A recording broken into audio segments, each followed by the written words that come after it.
Betul ke V8 2026 sekarang dah upgrade? Makin laju? Ke Yamaha tukar stiker je? Video hari ni ringkas je. Korang tengok video ni sampai habis.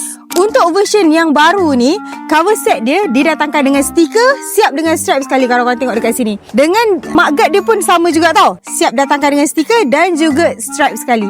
Kalau korang perasan, dekat bahagian tepi ada logo Yamaha. Berbanding dengan motor yang lama, kosong je babe. Untuk LC version yang baru ni, bahagian emblem dia lebih timbul, lebih 3D, lebih 4D, lebih 4K. Nak comparekan dengan LC yang lama, hanya pakai stiker biasa je. Kalau korang perasan, emblem untuk LC version baru ni, dia tiru lebih kurang macam LC SE 2025 Red Titan punya. Yang colour maroon tu, yang korang cari-cari tunggu sampai 2 bulan tu. LC V8 2026 ni disebabkan Yamaha buatkan diorang bertemakan FIFA World Cup.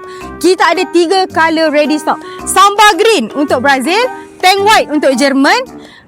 Apa lagi satu colour? Metal red. Metal red untuk Spain. Korang ada lagi satu colour, limited edition punya, biru putih. Yang itu mewakili Argentina. Tapi yang tu kena pre-order lah, sebabnya custom Argentina sangkut doh. So, untuk LC 2026 ni, harga cash masih sama RM9,300 on the road.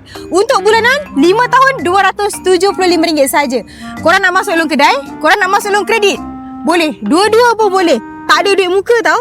So, kalau korang berminat, jangan lupa tekan apply now dekat bawah. Dan jangan lupa like, follow dan juga share to the next video. Why? Salam-salam teman-teman.